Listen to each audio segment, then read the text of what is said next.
This is Football Night in America, served by Applebee's. Hello. Mike Tirico, Tony Dungy, Rodney Harrison, Mike Florio. We hit Thanksgiving week, and that means the playoff picture shows up every time we talk NFL. We're getting towards that part of the season. And, guys, let's begin with Tennessee-Baltimore. Rodney, I want to turn it to you because Baltimore's 14-2 last year, the MVP in Lamar. So you're thinking it's a Ravens story. It has to be a Titans story, too. They've gone into Baltimore twice and beat this team. Yeah, and I was really impressed with Ryan Tannehill. He threw an interception early. He came back and played tremendous. You look at A.J. Brown, a guy that he's dropped a few passes in the last couple weeks, and he comes up in the second half, and just his toughness and his grit and his physicality really just taking over the game. So if I'm Mike Vrabel, I'm looking at that tape, and I'm really proud of my guys because they played physical, they controlled the line of scrimmage on both sides, and ultimately won the game, Mike. Well, you know what impressed me, Rodney? Your old teammate, Mike Vrabel, just keeping that presence the same. Things were a struggle in the first half. It wasn't going their way, but they didn't change how they did things. They stayed with it. They just played physical, and eventually they wore the Ravens down. And Mike? Yeah, I agree with you completely. I mean, this is the way they play football. If they don't have the special teams breakdowns last Thursday night with the 12-yard punt and then the block punt and give the Colts the lead, a 10-point lead at that point, they could have won that game. So the Titans are always going to hang around. They have to be able to finish strong and close the deal. It's good that they hung in there when it wasn't going their way, and they just kept grinding. They just kept pushing. And they're in much better shape now than they would have been. A.J. Brown told me after the game they can't wait to get another crack at the Colts. They still have a very bad taste in their mouths from what happened a week and a half ago. It's a fabulous game coming up on Sunday with the Colts and the Titans. Hey, Mike, I want to jump right back to you and spin it to Tennessee. 14-2 last year, number one seed. Now they've lost 3 of their last 4. How worried are you, Florio, about the Ravens? Well, I'm extremely worried. To go from 14-2 and double your losses, you still have 6 games left. And if they lose to the Steelers on Thursday night, they can forget about winning the division. They'll be mathematically eliminated at that point. 5 games back with 5 games to go, and they don't have the tiebreaker. But they're already done in the division anyway. They're not going to catch the Steelers at this point. The question is, can they hold it together for a wild card? It's almost inconceivable to think that the team that was the number 1 seed last year, it was so easy for the Ravens last year, is now going to have to scratch and fight and claw just to get in a year when there's 7 spots in the AFC. And they're really not playing good football right now. I'm sorry, Rodney. When we look at them, the passes that Lamar Jackson was hitting last year off that play action and putting them in stride, they're just a little bit off. Their defense, which was so dominant, and they were playing with a lot of leads last year. Now their defense doesn't look as dominant, and it just doesn't look like the same team, Rodney. So before Rodney, I want to get both you and Rodney to weigh in on this. Have defenses caught up with Lamar Jackson? Have people figured out what the Ravens want to do? I don't think it's that so much as the Ravens just are a little bit off. They've had some injuries. Losing Stanley really hurt. Losing their tight end, who was a great blocker, that hurt. Mark Ingram hasn't been in the lineup the whole time. Yeah. But last year, Lamar Jackson on the passing game, when everybody was playing run, when he had those easy passes, he wasn't missing them. And this year, he's missed a few. Rod? And, Coach, I just tell you this, just watching the tape, and you look at Baltimore, they don't have that same sense of urgency that they had last year. You just don't see that intensity. I mean, for us to watch what the Patriots did to them last week and then come right back against Tennessee, and you know you're going to get a healthy dose of Derrick Henry. And Derrick Henry, he's used to 8-9 boxes, 8-9 people in the box. So when I just look at the Baltimore Ravens, and it just puzzles me that, you know, they could be missing a couple guys on the defensive line, and it just changes their entire defense. And you just don't see their star players, Humphrey, Marcus Peters, making plays, you know, making those game-changing plays that they made last year. Their schedule's easy down the stretch, but it does include games against Dallas and the Giants, both of whom are playing better and both of whom will likely be in the playoff conversation here in the NFCs. They also Mike Tirico. Mike Tirico. Yeah. Can I say something to you? Of course you can. Don't ever say a schedule is easy in the National Football League. You've been around this game too long. You can't take anything for granted, especially how they've changed the rules and they're not allowing defense to play a certain way. So just be careful saying that. I agree with you. I was being careful. On paper. All right, I said the schedule's easy. However, those teams are playing much better, and they play Cleveland, too. So what looks like, okay, they can win 4 or 5 games, they, like Mike said, they've lost any margin for error at this point. They have, and if they go to Pittsburgh and don't win, then all of a sudden you wonder, where's that confidence level? Now you start to lose 4 or 5 games. And we heard Lamar Jackson say, people know our plays. And, right. They're starting to second-guess themselves a little bit. And also say people are rooting almost against us. Yeah. He said that after the game. You can sense that frustration. Mike Florio, that Thanksgiving game with Baltimore and Pittsburgh, you talked about the headline part of it. The second part is the rivalry. If you kind of pull back over the last decade, there has been no better rivalry in the NFL than those two teams and the type of football that they play when they get together. Oh, it's incredible, and it's always a close game. It's not always a low-scoring game. A lot of times it is, but they've had some points in some of these. But there's always that animosity, that hatred, and there's going to be that extra layer of desperation. This is going to be the absolute best shot that the Ravens can provide on Thursday night against Pittsburgh on a short week. And the Steelers, who have done their own share of sleepwalking in recent weeks but still keep winning, they better be ready for it. Guys, I was just gonna say this. I was thinking. I'm sorry, Coach. I was thinking this, and really, if you're Baltimore and you're a leader in that locker room, it's just so important that you guys stick together. These are the times where guys start to go out in the corner and start gossiping, start talking, blaming the coaches, start pointing fingers. You don't need that. You need to make sure that everybody sticks together and continue to fight and claw and not have those separate groups. You're right, Rodney. And this season, they're 6-4 now. Their season can go in any way it wants. Right. I know our Super Bowl year in 2006, we had a couple losses in the middle of the year. We got it going again in December, and we won. And Rodney's right. You have to stick together.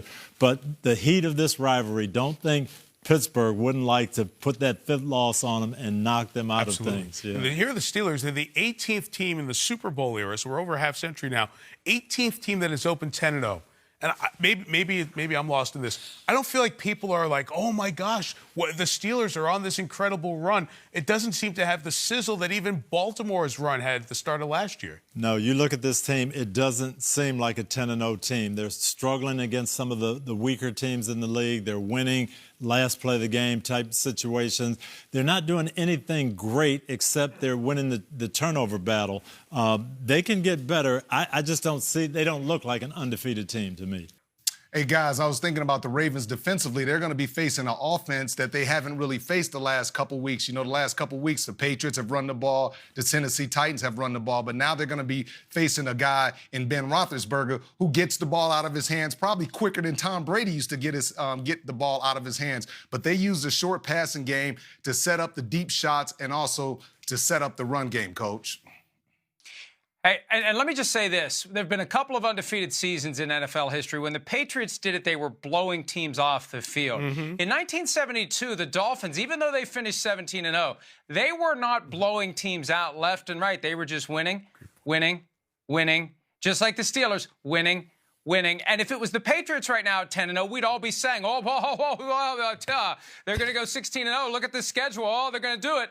And it is amazing. And I think that plays into the Steelers' hands, that people aren't caught up in this whole possibility of them going 16-0. Well, as Mike Tomlin said after the game, nothing has been perfect for them except the record. Go ahead, Rod's last word. And Coach, you've been around. I mean, we both been in this situation where we both been 10-0, and you know that you don't put a lot of stock in that. It's about the next week. Yeah. And, you can go 16-0, but if you lose, ultimately, it doesn't mean anything anyway. Rodney, just close your ears for a second. You guys saw the games that are coming up there for Pittsburgh. Wouldn't it be cool if they won all those and then the Week 17 game was at Cleveland for the undefeated season? That would be really, really cool. So Green Bay and Indianapolis felt like it was 4 different games the way it played out. The Packers looked so good early on, and then Indianapolis absolutely controlled the third quarter and early fourth. And then they almost gave the thing away. What do you walk away from having learned with that game? Well, Green Bay, their offense, they can be red hot. Aaron Rodgers can strike quick, but they miss a couple passes, and that's what happened. They missed a couple of third down throws,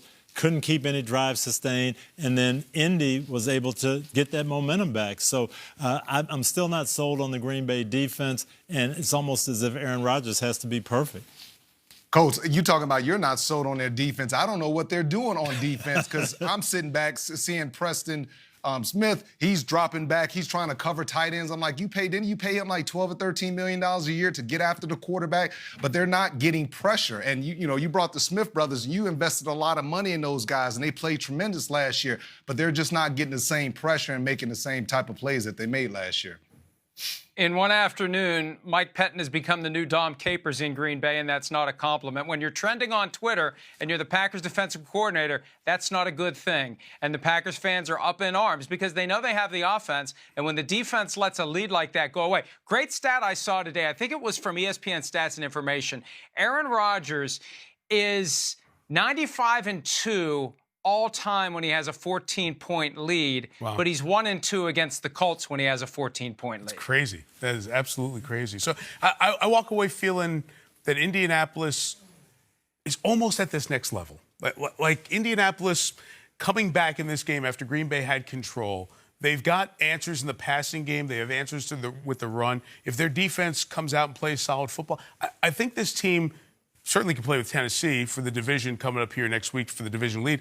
I like their chances in the AFC because they can make those plays in the passing game with Rivers that they couldn't make last year. No, they do. They have a team that can come back. We saw that today. They've got a defense that can make plays and get takeaways. And I'm just, the more I watch, there's no dominant teams. You know, Kansas City's very good. Pittsburgh's good. Pittsburgh's 10-0, but Pittsburgh's not great, and they're not blowing people out. So I don't know that there's a clear-cut favorite right now. You mentioned Aaron Rodgers' stats. Here's another one: 2-8-1 in overtime, which is so odd. You'd think Aaron Rodgers, going to walk you down the field, get you in field goal range. Crosby, a great kicker, score a touchdown. It's just odd. All right, speed round time. Rodney, I will start with you. The 7-3 Cleveland Browns are blank.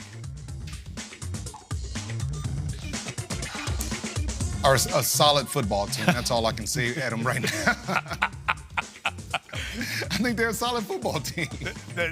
He's not sold. Yeah, no, and I don't think any of us are. They make mistakes at times, but I'll tell you what, when Nick Chubb, he has made a difference. We talk about what Dalvin Cook does for Minnesota. Nick Chubb generates that running game and makes them very dangerous. The Browns are boring but effective. They beat the teams they should beat. They lose the games they should lose.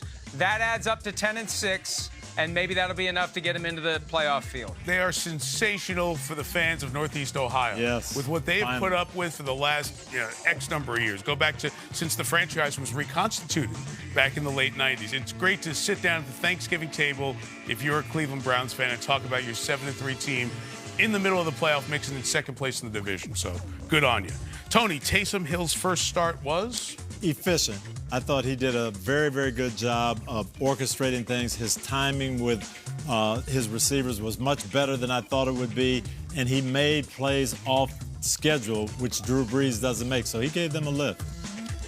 I agree with you, Coach. I would say scary because, I mean, this guy has so much room for improvement, and he was back there calling plays, and he didn't look nervous. He didn't look shook. He didn't look like the moment was too big, and he just gives the defense just another dimension that they have to worry about because he's so big and athletic, and he can throw the ball 60 yards down the field. I'll say a B to a B+. That's the grade he applied to himself when I asked him that after the game. The area he wants to improve in is getting out of the huddle, getting to the line of scrimmage, keeping that offense moving with the tempo that they're used to. And this is the first time he's played a full game in a long time. He said he feels great, and he likely is going to get another shot next week at Denver. It was inspiring to guys who come out as quarterbacks. They're not ready to fit a system, not ready to be NFL quarterbacks, and they get an opportunity by doing other things on the field. And through special teams and all the other gadget stuff, he caught enough of Sean Payton's eye to invest in him. And now he's got a real chance to get a win here, maybe build with a good defense, and maybe build something that could lead him to be the next quarterback of the New Orleans Saints in a year or two. The team to beat in the NFC East is? I think it still has to be the Philadelphia Eagles. Oh, come on. Yeah, I think it does. Come on. All these... Literally. The team to beat literally. Everybody's got They beat themselves. What are y'all talking about? They beat themselves. The other three teams still have to catch them. So. All right. Good, Rodney. You're next. No, I just said they beat themselves. And who's the team to yeah, who's the team to beat? I was talking in the pregame show about possibly getting Jalen Hurts some opportunities, and I'm not saying bench Carson Wentz, but give him a few series so he can go in there and don't have him being an option quarterback. Let him go in there, drop back. Who's the best team? Who's the best team in the NFC East? Who is the best team in the East? I just told you, Coach. You think Philadelphia? Themselves. Excuse me? You think Philadelphia? Do I have a choice? Sure, yeah, he got 4 teams to pick from. I mean, Matt Casey, our producer, is such a stupid question. I don't like saying that word, but it's a dumb question, Matt Casey. Mike? Hey, we saw a glimpse today of what the Cowboys can do if they reach their potential. CeeDee Lamb, incredible. Ezekiel Elliott ran well. Tony Pollard ran well. And moving Zach Martin to right tackle helped that offensive line. We got a glimpse of what the Cowboys can be. The problem is they can't consistently reach that level. But short week, Thanksgiving Day, big spot. If they can make it 2 in a row, are they the team I'd keep an eye on the Cowboys. I'd keep it. Right now, the Cowboys, but that's subject to change Thursday night. Wow. It's such an easy question. It's such a disaster of an answer. I'm gonna go with the Giants. I'm going to go with the Giants. I like the way they've played the last couple of games, and I'm going to lean on the game they played against Tampa. Yeah. Here they were playing a very good team, and they were right in that game until the end, and then Daniel Jones has had some confidence-building plays after that. I know there was all the kerfluffle with the offensive line coach and everything else that happened this week with them during their bye week, but I'll go with the Giants. Mike, what are you talking about? Is the team to beat in the East? I named one team, and then I built up my answer here. I feel like I'm But you were yelling at Florio when he was building up his answer. Yeah, I gave an answer. The Giants, the team to beat. I'm still waiting on yours. I've got a couple of games this week. I'll still be here. All right, the biggest shocker from Sunday. What was the biggest shocker from Sunday? To me, it was Baltimore, the way they fell apart in the second half. I thought when they had the lead, they would just, roll over Tennessee. And the fact that they are not playing well and lost 2 home games in a row. To me, it's not them just not playing well, Coach, but it's just how soft they were on the defensive side of the ball. And I know the offense really sets the tone, but from a defensive standpoint, like with all those guys that they have, all the big names that they had, I just thought their defense would be a lot better. I think it was Tua Tagovailoa being benched, and not because he was injured. And he will be back next week. But, look, as they had won games with him, he wasn't spectacular, but they were building something. They get behind today, and Brian Flores isn't bashful about pulling him out of the game. But it'll be interesting to see how Tua responds to that next week. I'm going to say that Detroit got shut out.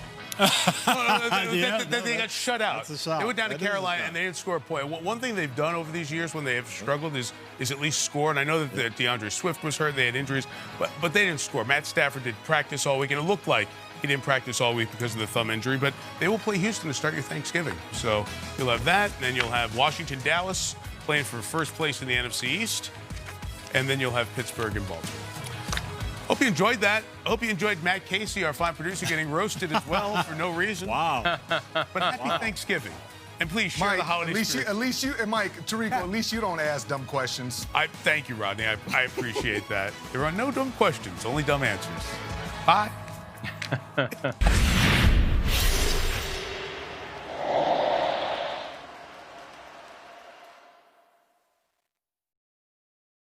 Hi, I'm Mike Tirico, and thanks for watching. Make sure to hit subscribe for the latest news and highlights from NBC Sports.